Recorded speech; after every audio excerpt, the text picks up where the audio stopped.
tout bout de ça, pour bon nous avis, dis ça ou qu'a pensé cette élection là. NCS 97 Production. Si vous pas dans moi à l'étranger, ou ça fait ça sur le net. www.dispositifmediajeune.org.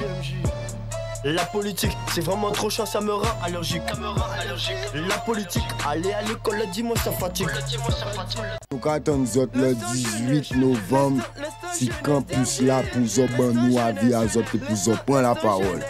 Voilà, bonsoir à tous et bienvenue pour ce nouveau numéro de l'Instant Jeunesse. Le concept, c'est simple, les candidats aux élections régionales sont en face de la jeunesse pour les questions, mais aussi pour s'exprimer. Aujourd'hui, à l'instant, nous sommes avec Mona Kados de la liste Pouba Guadeloupe en d'autres ballons, en d'autres directions. En d'autres directions, en d'autres ballons. Voilà, c'est à l'instant avec donc Mona Kados et les acteurs jeunesse. Un petit rappel, nous aurons 3 questions, une de chacun de ces acteurs jeunesse présents ici, et juste après, la partie questions décalées pour rester dans un cadre un petit peu convivial parce qu'il s'agit quand même d'une émission jeunesse. Et à la fin, évidemment, votre conclusion. Mais on va tout de suite rentrer dans le vif du sujet, dans le cadre de cet échange, l'instant jeunesse. Madame Mona Kados, la jeunesse vous écoute. On y va. Oui, alors, je ne sais pas ce que la jeunesse souhaiterait que je lui dise, mais en tout cas, moi, je suis très heureuse et très honorée de me trouver ce soir dans cet environnement jeune, et dans des circonstances qui appellent la question politique. Parce que d'une façon générale, on a l'impression, peut-être qu'on se trompe, que les jeunes s'en éloignent. Et là, je suis vraiment très contente d'avoir cette opportunité, non seulement de leur dire ce que je pourrais leur dire, et surtout d'entendre ce qu'ils pourraient me dire et m'apprendre. Alors, merci beaucoup de m'avoir invitée.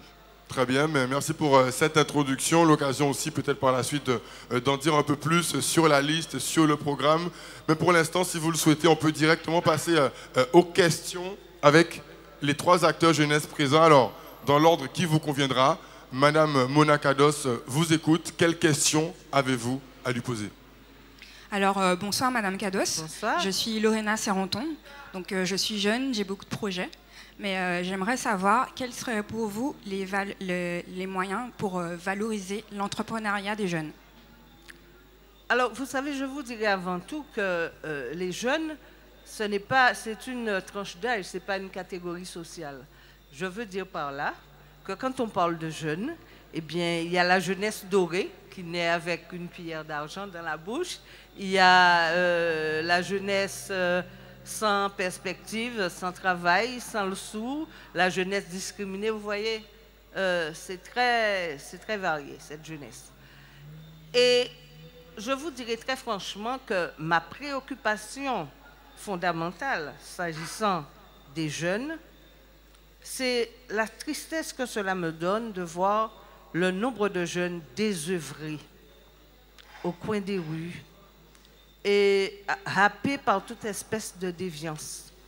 C'est aussi la tristesse que j'éprouve quand je tombe sur une jeune qui a fait de brillantes études, qui s'est vraiment sacrifiée, qui a eu un projet très intéressant, surtout pour le pays, et que j'apprends que cette personne n'a trouvé aucun moyen d'aide pour pouvoir valoriser ce travail qu'il a produit.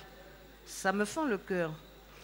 C'est vous dire que la première préoccupation, c'est avoir une Guadeloupe où on développe le travail.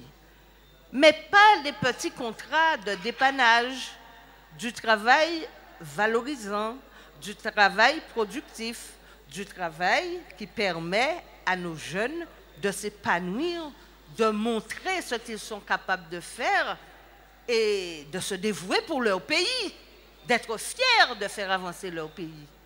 Et donc, pour qu'en Guadeloupe, on puisse créer du travail, il faut qu'il y ait un développement économique conséquent. Aujourd'hui, on n'en est pas là. Donc, ça n'intéresse pas seulement les jeunes, ça intéresse tout le monde. Mais prenons le cas des jeunes. Aujourd'hui, on est bien obligé de se reporter aux statistiques. On a plus de 60% de la jeunesse, des très jeunes, qui sont sans travail, qui cherchent quelque chose. Comment pourra-t-on donner du travail à cette jeunesse et également à leurs parents qui en cherchent aussi, parce que de plus en plus, il y a des familles qui ont des enfants qui font des études et qui se retrouvent au chômage. Les deux se retrouvent au chômage des fois. Comment va-t-on leur donner du travail si on n'en crée pas? Et comment va-t-on en créer?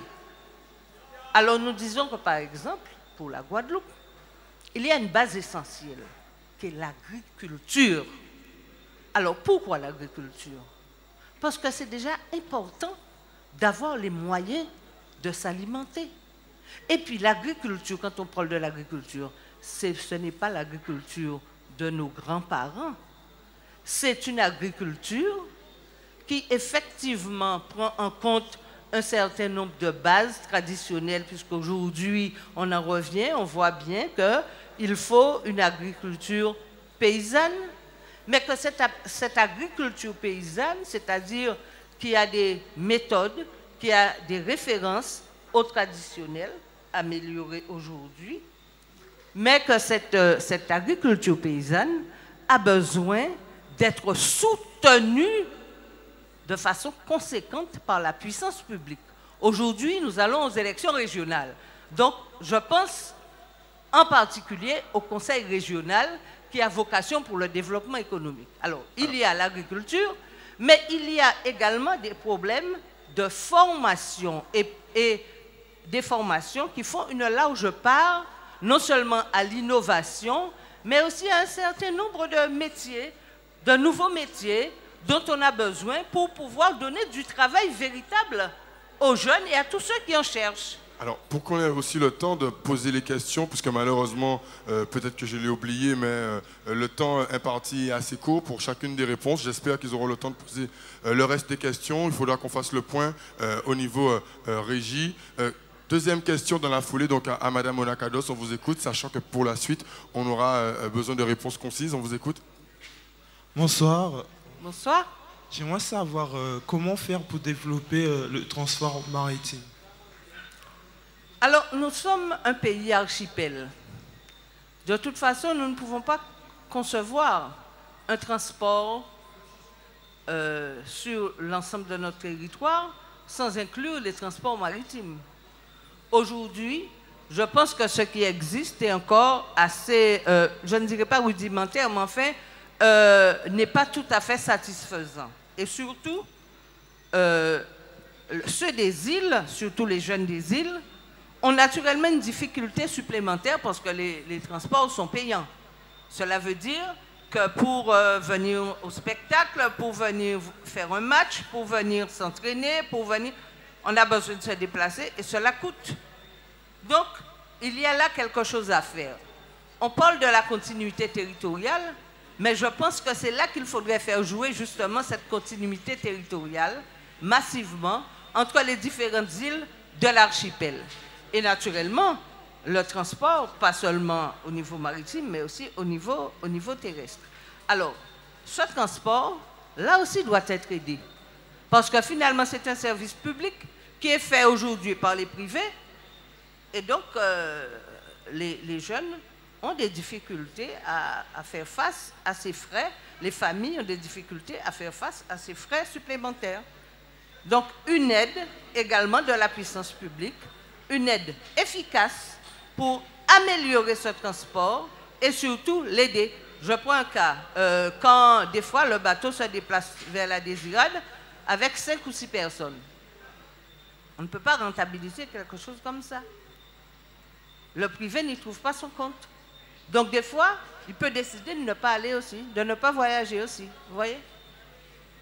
Donc merci pour cette réponse. Alors par contre, il faudra vraiment qu'on puisse être concis sur le reste pour pouvoir aussi passer à la conclusion et la question décalée de la fin de cet échange avec Madame Mona Kados. On rappelle de la liste Pouba Guadeloupe en d'autres directions, en d'autres ballons. À l'instant, troisième et dernière question pour ce soir. Bonsoir. Bonsoir. Oui. Je voudrais savoir quelles solutions proposez-vous afin de diminuer la vie chère en Guadeloupe. Alors, la question de la vie chère, C'est une question qui est assez complexe, mais c'est une question qu'il va falloir régler. Aujourd'hui, tout ce que nous consommons vient de l'extérieur. Je pense que si on consommait un peu ce qu'on produit à l'intérieur, on aurait pu créer du travail sur place, ne pas avoir trop de frais d'approche et surtout ne pas faire venir autant d'ordures, parce qu'aujourd'hui, on exporte beaucoup plus d'ordures qu'autre chose. Alors, ce serait déjà un aspect. Maintenant, il y a également un contrôle des prix qui est possible. Mais aujourd'hui, on voit bien que les dés sont pipés. Même quand on met en place un certain nombre de mécanismes, mais dans la mesure où les gens sont libres de s'organiser en dehors de la réglementation, de se mettre ensemble pour faire du dumping, eh bien, c'est la population qui doit effectivement essayer de se protéger contre ces mesures de profitation. Très bien, donc merci pour cette dernière réponse. En fonction du temps imparti, il sera peut-être possible de revenir ou d'avoir d'autres questions. Mais pour l'instant, nous passons à la rubrique questions décalées où nous allons recevoir, comme pour toutes les autres émissions, donc Lionel. Donc Lionel, on le rappelle, qui est lui aussi en campagne. On n'a pas encore découvert pour quel mandat. Mais à chaque fois, il se croit obligé, on va dire, de séduire les acteurs jeunesse, lui de son côté. Il faudra qu'il nous explique à la fin de la dernière interview. Lionel, on t'écoute pour la partie questions décalées. Vas-y. Alors, comme tout le monde l'attend, parce que c'est la partie la plus importante de l'interview, la question jeunesse. Attention, on a eu beaucoup de candidats qui ont répondu jusqu'à maintenant avec brio aux questions, grâce à du public de temps en temps, mais bon, je suis sympa aujourd'hui, allez. Vous allez choisir un nombre au hasard entre 1 et 4. 3. 3. Je prends la feuille avec les questions jeunesse. Attention, question numéro 3. Attention sur justement l'actualité qui a été tout au long de la journée rappelée grâce à Giga Games. Il vous faudra citer un jeu vidéo à succès. Aouh. Petit temps de réflexion. Alors là, vraiment, je suis démunie de ce point de vue-là. Alors, ce qu'on va faire, comme je suis extrêmement gentil, je vais autoriser le public à souffler. Un individu du public soufflera un jeu vidéo à succès. Ah. Vous dites je ne sais pas. Tetris. C'est quoi ce public? C'était un jeu vidéo à succès, Lionel. Bon, c'est pas la même époque. Non, j'avoue que sur le coup, le public m'a eu parce que c'est effectivement un grand jeu à succès. Tetris. On applaudit notre candidat qui, grâce au public, a trouvé la bonne réponse. C'est très gentil. Voilà, donc c'était donc la question décalée. Il nous reste donc 6 minutes pour votre conclusion, mais éventuellement aussi, si vous souhaitez d'autres questions de la part des acteurs jeunesse présents, quel est votre choix? On vous écoute. J'aurais bien aimé compléter ma réponse concernant la question de mademoiselle, parce que j'ai commencé à parler de l'agriculture, mais il n'y a pas que ce secteur-là qui puisse fournir du travail. Il y a aussi le secteur de l'innovation, parce qu'aujourd'hui, on parle de biodiversité, on parle de nouveaux métiers, de la mer. Il y a également, on parle de tourisme, si on veut développer le tourisme, mais il y a des tas de métiers, justement, qui ont à voir avec le temps libre, avec la nature, avec la protection de l'environnement, la protection des plages. Il y a aussi dans le domaine de l'électronique, il y a aussi les imprimantes, les super imprimantes.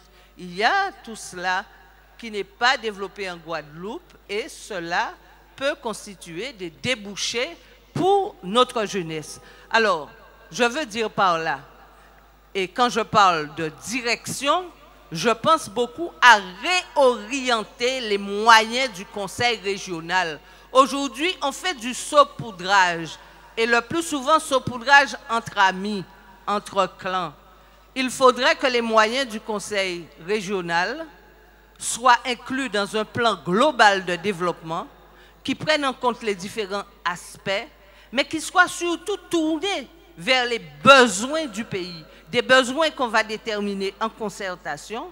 Et donc la formation qui va avec permettra de développer les métiers dont on a besoin. On ne va pas former, pour mettre les gens au chômage, on va former pour des besoins qui ont été déterminés par avance. Donc je voudrais compléter cela par ces quelques propositions. Très bien, alors vu qu'il nous reste encore 3 minutes, soit pour votre conclusion, soit encore une fois pour un complément de questions, si vous en aviez une. On rappelle, c'est pour la liste pour Guadeloupe, en d'autres directions, en d'autres ballons. Très bien, donc un complément de questions dans le sens de ce que vous avez demandé tout à l'heure ou directement votre conclusion détaillée en 3 minutes pour non seulement les acteurs jeunesse présents, mais aussi la population qui écoute cette émission de ce soir. Eh bien, je vous dirais, puisque je m'adresse aux jeunes, que nous sommes très inquiets justement pour l'avenir de nos jeunes, pour plusieurs raisons. Parce qu'aujourd'hui, nous voyons qu'on pousse les jeunes à partir sur un tas de prétextes et on ne leur offre aucune perspective de pouvoir retourner. On ne prépare rien pour leur retour. Cela veut dire que les jeunes Guadeloupéens se retrouveront ailleurs à développer d'autres pays, alors que la Guadeloupe a besoin de sa jeunesse. Je dois dire aussi que nous devons valoriser notre jeunesse. C'est trop souvent qu'on entend, qu'on fait le buzz sur les petites bêtises, les petites et les grosses de nos jeunes, alors que ce qui se fait de bien n'est pas mis en avant, n'est pas valorisé. Ça serait bon aussi de valoriser tout ce qui se fait de bien, parce que cela servirait aux autres et non pas systématiquement mettre en avant ce qu'ils font de mal. Ce que je voudrais également leur dire, c'est qu'il ne faut pas qu'ils considèrent que la Guadeloupe d'aujourd'hui restera telle qu'elle indéfiniment. La Guadeloupe a des atouts, la Guadeloupe a des possibilités d'un développement d'avenir heureux. L'avenir leur appartient, c'est à eux de changer les choses. Nous proposons une autre direction à la Guadeloupe, c'est-à-dire qu'il y ait un modèle économique qui soit développé, mais qui ne soit pas inféodé, comme c'est le cas aujourd'hui, au modèle français et au modèle européen. Il faut que la Guadeloupe ait la capacité de décider pour elle-même de ce qui est important, de ce dont elle a besoin. Mais mes chers amis, c'est vous qui avez la clé de la chose, c'est vous qui devrez en décider.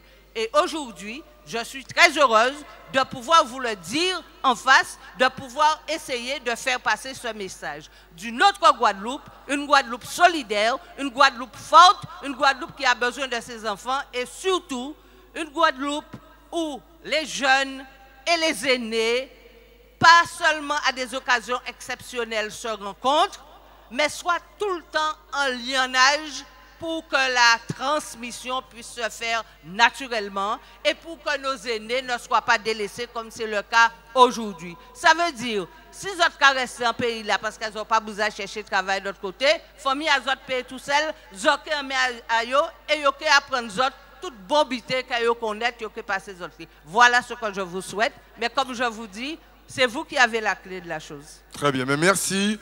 18 minutes pile. Nous rendons l'antenne. C'était l'Instant Jeunesse avec Mona Kados. Merci.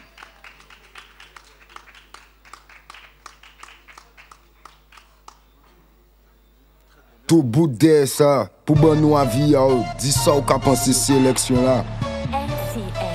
NCS 97 Production. Si vous pas dans à l'étranger, ou ça fait ça sur le net. www.dispositifmediajeune.org.